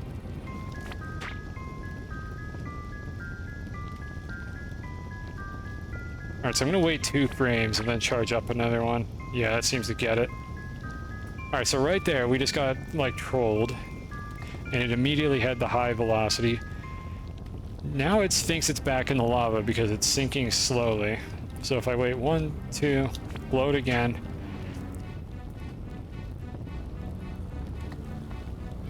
There's a specific pattern that I'm looking for here. What we want the bag to do, I think, is be out above the top of the lava, but not be at high falling speed yet. This might actually be it right here. No, not quite. That actually almost did it, but I think it left the lava near the tutorial task, so I should probably change the title of the stream.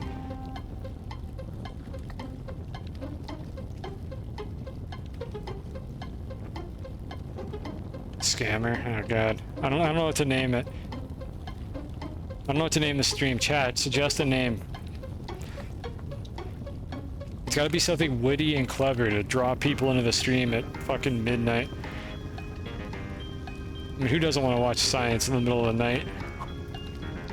Wrong button. God, I don't know what exactly is going on here. Alright, so that's slow falling. This might be it right here. Let's try this. No, not quite. It still got dragged by the lava. You know what? This must be like frame perfect. I think this is a situation where I need to hit the bag right as it leaves the lava before it could fall back in. This is probably frame perfect. And I really don't want to have to brute force this today. Yeah, and then I did it too soon there. But I can just kind of pull it back up. So like eventually I think you'll get this to work. Which makes me wonder then why it doesn't work if there's more lava, unless there's another check that the fucking collision engine is doing. I did not make the seed finder. I cannot help you at the seed finder, I apologize. I need to learn how to use the seed finder at some point. Yeah, I don't know what's going on here. Let me turn off frame advance again and just mash. Like, this is just me mashing the button right now. And eventually I just get it. It just works at some point. I might have to delegate this to fucking like another liquid science stream if I ever do that, because I don't have a good answer for why it's like this. Now in the case of the spring shoes, I think it's reasonably clear why these work correctly. They're just taller. It's very easy to get them up to the surface. And for the spectacles, the thing is, if the origin point of the entity is still in the lava, it might still be possible to get them up higher, but I think it's going to be a lot harder with specs because of how narrow they are. Yeah, specs I think are going to also be one of the almost impossible ones. Yeah, I hate to like give up on this kind of thing, but I don't have a good answer. You gotta spam breath and you gotta hope it works, but I don't know why. It feels like the lava collision is not accurate to these little globules. Like, I don't know what these are being used for versus what I assume is like maybe like thirds or something. I've heard something about like the game using thirds to calculate a lot of like collision checks, so I wonder if like 2/3 of this lava is filled in for the purposes of like slow falling entities right now. And if I drained a little bit more lava, I might be able to get it to go down to like 1/3, and then we would see the objects getting cock-blocked at this height instead. Let me do it with something easier to see, like the player bag again.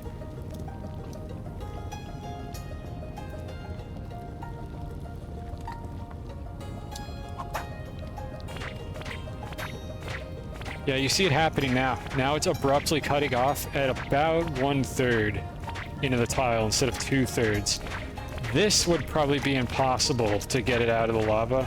Maybe you could still do it if you can get like just enough height at the top. We don't have an explanation, however, for why it being more filled in makes it work differently. So let's go back to this and see if I could just mash. Yeah, at some point you probably want to freeze and ledge grab, which is always a risky proposition. So let's go back into the full version. Alright, let's see, do I know what physics, and it's custom, they built their own. I think there's speculation, or maybe it's been confirmed, that the liquid engine is like box 2D or something. Like they specifically used somebody else's like proprietary like physics engine for the liquids. I don't know if that's like been confirmed or not, if it's just speculated, but I think that it's a different engine for the liquids. And they just kind of shoehorn it into their physics engine. I do not know how this game does like solid collision. Soft collisions are fairly straightforward. The entities just hit each other, and whichever entity processes collision first wins. Like if you throw two boomerangs, the boomerang with the lower entity ID just wins the fight, and it knocks back the other boomerang at a fixed speed.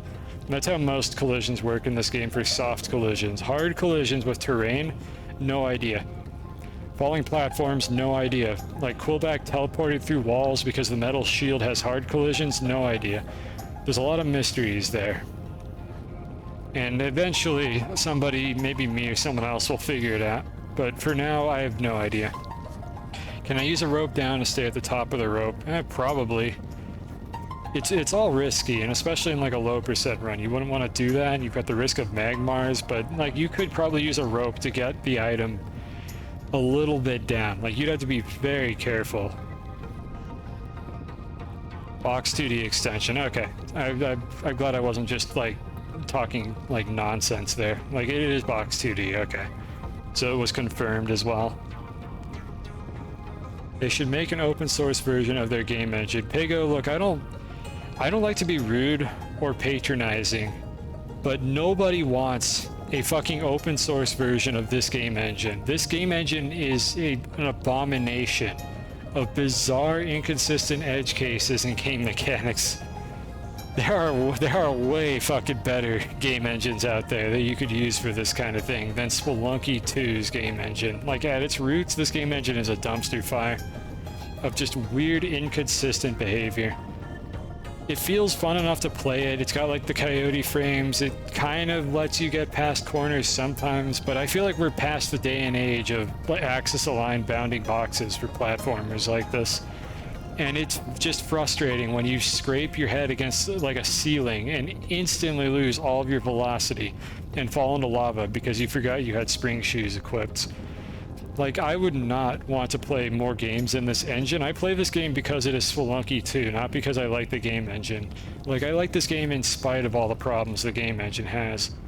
But it would be so much more fun if this game was remade in a proper, robust physics engine where all the interactions just felt like they made sense. And maybe my opinion is different on the matter. Maybe people like platformers with axis-aligned bounding boxes, but I am personally not too fond of the concept. They're too unforgiving. Like, the difference between making it up a ledge or looking like you should have made it and falling straight down is just way too thin for a game engine like this. What are axis-aligned bounding boxes? You're looking at them right now. This is an axis-aligned bounding box. It is a rectangle where the height is aligned to the y-axis, the width is aligned to the x-axis, and they cannot be rotated in any way. They're always fixed rectangles. The lava is one of the few things in the game here that is using a circular bounding box instead. Well, not a bounding box, it's just a circular check. What's wrong with that? What's wrong with that is if I bonk my head on this ceiling, I don't get any like grace. Like if I'm moving to the left and I forgot to turn on God mode. If I'm moving to the left and I scrape my head against the corner of this ceiling, I either make it under the ceiling or I lose 100% of my velocity. I'm trying to see if this lineup will do it. Let me see if I can find a setup that will do this consistently. I'll just do a short hop here. Oh, I have spring shoes. I can actually show the spring shoe scenario. So if you try to make a jump like this and you jump a little bit too high with your spring shoes, let me see if I can find the height that does it. Getting a little derailed here, but I need to complain. All right, so if I get up to that height, not quite, one more frame.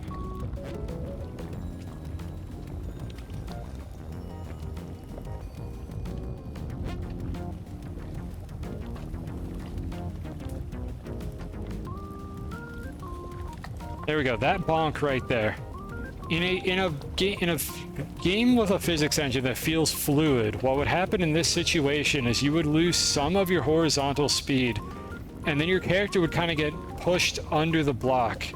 Like you would have a hitbox that's kind of like an ovoid shape of sorts, where if you had a corner collision like this, it would hit like maybe a slope or a circular angle like this. And since I'm moving to the left at a high speed and not a very high Y velocity, what should happen is I should get pushed down a little bit and slide under the block. But what happens in Spelunky instead is you lose 100% of your speed and you fall straight down, and then you get your speed back and you fall in the fucking lava and die. And it feels bad because it doesn't feel like it plays smoothly. Like you're trying to make a jump like this and you jump a little bit off and you fall down. So I can make this jump sometimes, but if I jump a little too early, that happens. That interaction right there, that feels bad. And I don't like the fact that the game does that to you. That a little bit too much height on your spring shoes jump is the difference between life and death in a situation like this. It feels like an obsolete concept for a game to be doing this in current year. Or whenever this game came out. I think this game's like 3 or 4 years old, I don't remember. And this is a matter of personal opinion. Like, on the other hand, everything in this game is consistent. This interaction is 100% consistent. And if you had a sloped corner on the corners on your hitbox instead of an axis-aligned bounding box, you would notice different things that felt inconsistent. Like the way you bump into a corner would just sometimes give you like a little bit more or less speed than you normally would get. But the thing is, it would feel more fair. Like you had to really fuck up to not be able to like climb up a ledge, or you had to really fuck up to face plant into this corner and fall straight down. Like if you just graze it a little bit, it would just let you go past it. That's my argument for why I think it shouldn't be the way it is right now. I wish this game had smoother collisions than that. So many times you run into those situations. The other situation you run into is bullshit like this, where you have an arrow sitting on a platform like that, and it's like this in a physics engine that doesn't use axis-aligned bounding boxes, this arrow would either tumble off the edge, or even if they didn't want to rotate the arrow, it would kind of like slide off the edge and drop down to where you would expect it to go, instead of somehow being able to do this. And this is especially a problem if you're trying to do something like drop the arrow in a pit, and it keeps doing fucking shit like this, and you just want to drop it on the man trap downstairs or something, because it's just really wide, and the devs refuse to rotate it correctly. And I don't even know, honestly, what the point of this interaction is here with the red box there, because that's not where the collision is. As far as I'm aware, it's this part of the arrow that touches you. So like I could stand over here. Let's see if if it's falling fast enough. It might be that they changed the collision specifically for entities, so let's see if the arrow does that. Okay, that is the contact collision for character entities, but not for terrain. Not characters, just any monsters. I do not have God mode on right now. It'll show up in the HUD, though it is admittedly very hard to read. But you get weird interactions like this, where the arrow just collided with the terrain. But I think the red hitbox is where it will collide with other entities, which is nice that they even had like the thought to do that.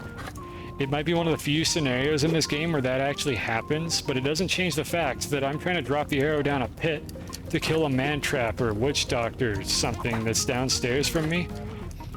And I have to stand in a very specific spot, because if I sit here and drop the arrow, it just goes across the pit. And for anybody who's familiar with this problem here, you ever been in a fucking challenge, you're trying to get rid of a Matic? It's amazing how hard it is to crush a Matic in the challenge, because the Matic's hitbox is fucking enormous.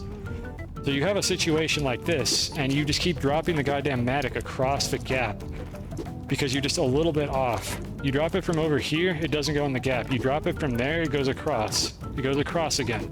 I'm losing time on my speed run. I need to get to my fucking Cosmic Ocean. It's infuriating, and if the Matic just had a smooth corner, it would just slide into the pit and drop there. And then you could crush that fucker so you can leave the moon challenge. There we go, that's my TED Talk on why I think Spelunky's axis-aligned bounding box physics engine is out of date. It is an obsolete concept for video games. Any questions? Oh, I just picked up the bag in full height lava, by the way, so I think it really is just a matter of spamming and hoping that you get lucky with the bag reaching the top of the like collision for the lava before it just gets sucked back down.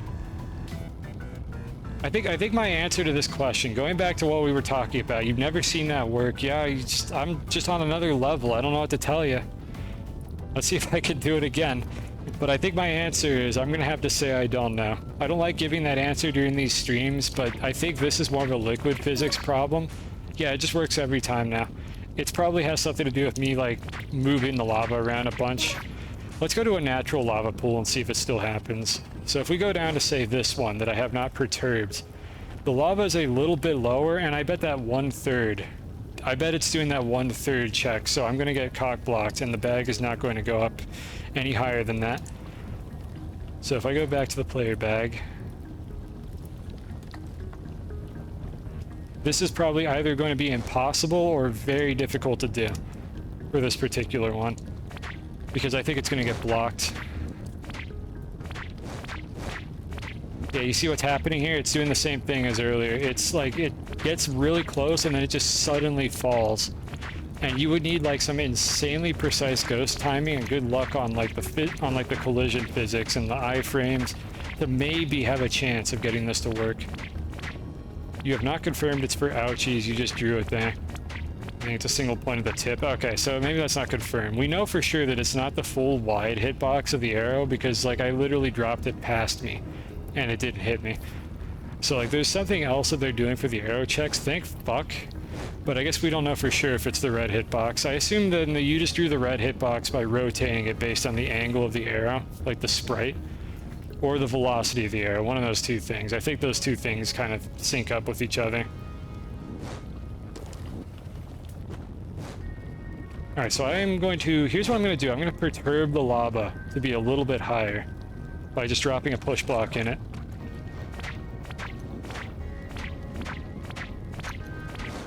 It looks like it's still getting blocked. I wonder how high up it has to be to fill the... Oh, never mind. Nope, that did it. I was able to push the block into the lava, and that was enough height to be able to get the bag out. So really, I think what you're going for in this situation is you want this top third to have lava in it. Like, maybe above like 5/6 of the height. Again, I am speculating that it is cut into thirds, because I've heard about thirds being used for the physics engine for like spawning in lava particles and stuff. I don't know for sure that that's actually what it is. Yeah, Dregu made Overlunky pretty much, like all the UI side of things. Like a lot of people have worked on the script API, but Dregu is responsible for most of Overlunky specifically. To be clear, Overlunky is this. All these things, all these tools, all these toys, these are an interface into Overlunky features and script API features, but the script API was made by a bunch of people reverse engineering the game. And Dregu has done a lot of the Overlunky stuff in particular. And has nothing to do with the development of this video game, because they have literally not helped us with anything except I think splits and the mod Lunky tracker are like the only thing the devs have actually helped with in this game, because they gave us like data structures that we can look at. But besides that, they have done fuck all to assist us. They have not even been willing to unpack the assets so that you don't have to do this like asset packing juggling shenanigans every time you want to like add a skin to the game. It makes it take way longer to start up. I could be wrong about that, but I'm pretty sure they have done nothing besides like exposing a couple data structures that are always consistent in memory. And I don't know the exact details of how that works. As is often the case, Cosine does not know the exact details. I am just an introduction to these concepts. Alright, I guess the last thing I could show here is the rope idea. So if I were to get rid of this push block here, the lava should go back down to like the thing that doesn't let you do it correctly and you cannot get the bag out, but I think you can use a rope to get this out if you're willing to sacrifice one, though it's dangerous. Yeah, we're in the situation where it is really hard, if not impossible, to get this out, but you can deploy a rope into the lava and lower your character's hitbox a little bit more, and then you can pick up the bag. The problem with this shit is these fuckers right here, these assholes, this shitty piece of bad game design, these enemies that can spawn without warning at random anywhere in the lava pool. If you get hit by one of these things, you have essentially no time to react to it, and you're probably just going to die. Because you can't hold up to re-grab the rope one frame later. So you're just going to fall in the lava and die if one of these guys like boops you. And there's really nothing you can do about it. Yeah, imagine the Magma Man being ball-shaped. Oh, it's always a rectangle. At least they're the same size when they get out of the lava. They actually have like fairly generous hitboxes, all things considered, but I fucking hate these things. Like, I think these are one of the worst designed enemies in the game, are the Magmars. Like, I despise this enemy. There are just so many fucking problems with it. But I already just spent 10 minutes complaining, so let me go on a little bit of a break before I do more of that. Let's see if we can finish off the subject at hand.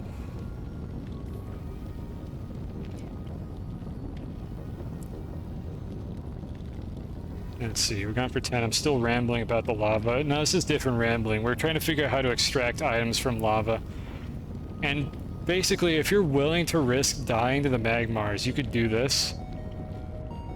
However, you have to know about how the Magmars work. We can actually segue into something loosely related to this, so I'll keep it in the same segment of the stream. But if I open up my toolbox mod again, that closed because the game crashed due to reasons. I made this while I was testing something for HD mod, which I've done a little bit of work on. I need to turn off the lava hitbox, because you cannot fucking see anything right now. Alright, so it's a little bit hard to see these numbers because they're very bright. These are where the game is allowed to spawn Magmars right now, and if I go find a new lava pit that I haven't disturbed yet, we can get a better example of this. For people who don't know how Magmars work, you know, maybe I should cut it here. Any more questions about ghost breaths, or can I move on to showing this real quick? I think this is good information. I'll wait a second for any more questions about ghost breaths, and then we'll do this, because I think this is good intel. Please move away from ghosts. Yeah, ghosts are very scary. I think we're about done. We've milked that for all it had. Alright, editor, cut VOD here.